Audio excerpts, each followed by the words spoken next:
You ask Tiger to calculate. This deals with linear inequalities with one unknown. The final result is a greater than -2. Let's solve it step by step. Simplify the expression. Expand the parentheses.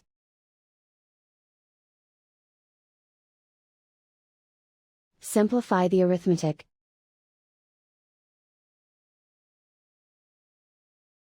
Group all constants on the right side of the inequality.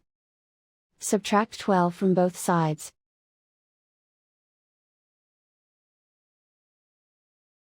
Simplify the arithmetic.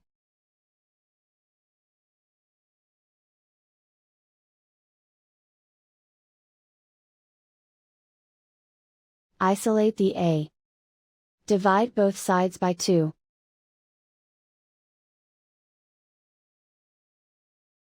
Simplify the fraction.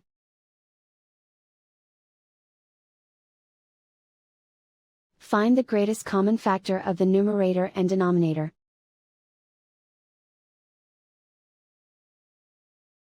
Factor out and cancel the greatest common factor.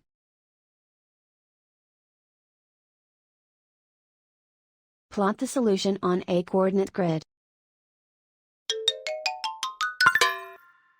And so the final result is a greater than -2.